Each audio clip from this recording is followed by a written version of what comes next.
ជម្រាបសួរគឺជួយស្ដីបងប្អូនអរគ្នាមកកាន់ភាគទី9បន្តពីភាគទី8ម្សិលមិញផងដែរឥឡូវយើងមកតភាគទី9របស់យើងទៅមកខាត់ពីវីយូអូខេភាគទី8គឺគេអានអំពីដំណាក់កាលនៅក្នុងការមើលចិត្តអ្នកស្ដាប់យ៉ាងឆាប់រហ័ស1ពិនិត្យមើលវិភាគស្មានជំវិញខ្លួនព្យាយាមតាមដានមើលអ្នកស្ដាប់ដើម្បីមើលអបកិរិយានិងប្រតិកម្មរបស់បុគ្គលនោះថាតើអាចជារួមរបស់ពួកគេឬយ៉ាងដូចម្ដេច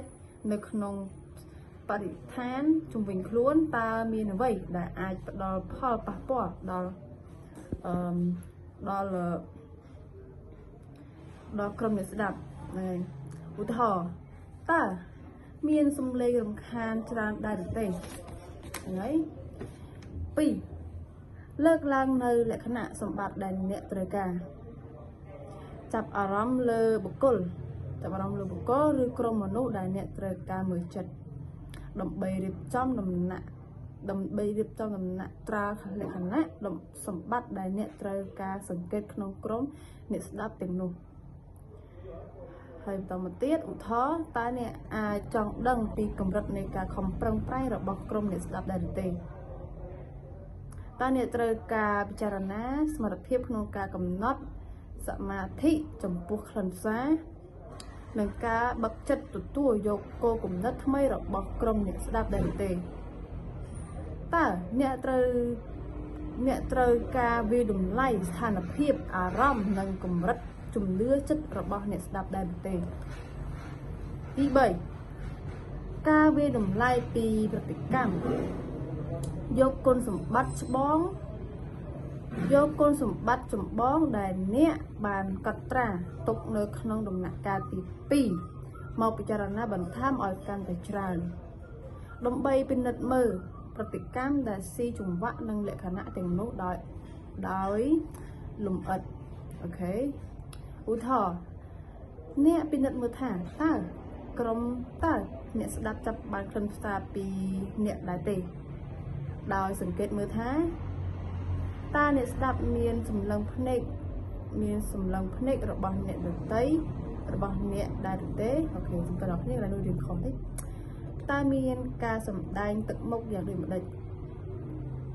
តើមានញាក់មុខឬងក់ក្បាលបង្ហាញពីទស្សនៈរបស់ខ្លួនដែរឬទេអ្នកអាចដឹងពីភាពទន់ខ្សោយឬក៏ធុញទ្រាន់ឬការជំទាស់បាននៅពេលឃើញអ្នកស្ដាប់អណ្ដែតអណ្ដូងងក់ក្បាល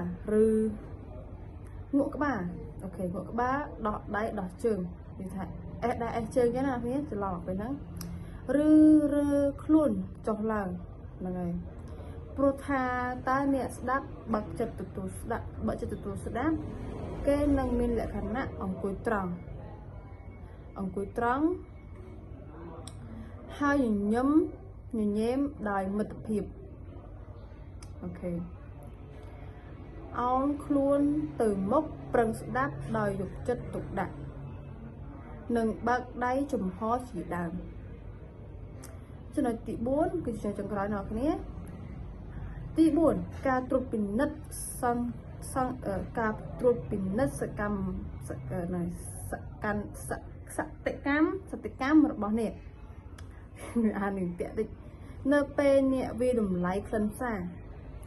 ប្រតិកម្មរបស់អ្នកស្ដាប់រួចហើយសូមសាកល្បងពិនិត្យមើលប្រតិកម្មរបស់អ្នកវិញម្ដងឧទាហរណ៍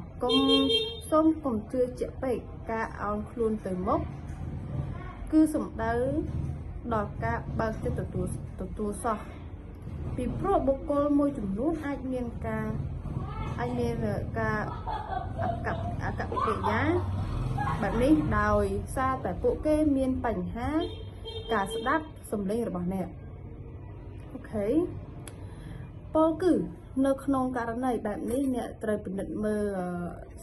សតិកម្មរបស់អ្នកដោយដាក់ជាសំណួរថាតើអ្នកគ្រប់គ្នាស្ដាប់បានឬខ្ញុំនិយាយដែរទេអូខេ ក្នុងករណីស្រដៀងគ្នានេះការកិច្ចមុខមនុស្សមួយចំនួនទៀតបើមានប្រតិកម្មបែបនេះអាចជាការសម្ដែងពីការហត់នឿយហត់របស់ពួកគេជាពិសេសបើអ្នកលើកសំណើគម្រោងនៅក្នុងពេលអាហារថ្ងៃត្រង់ឬនៅពេលព្រឹកព្រលឹមជ្រុល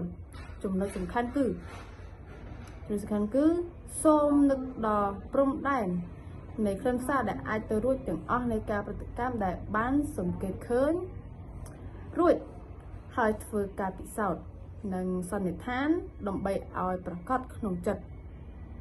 អ្នកអាចមើលចិត្តអ្នកស្ដាប់បានយ៉ាងត្រឹមត្រូវបំផុតតាមដែលអាចធ្វើបានអូខេអ្នកគ្នាចំណុចទី4របស់ខ្ញុំហើយមេរៀនទី9របស់ខ្ញុំគឺមានតែប៉ុណ្្នឹងទេអ្នកគ្នាបើចង់ស្ដាប់ភាគតអាចមើលវីដេអូនៅភាគទី10បានអូខេជម្រាបលាអ្នកគ្នាអរគុណ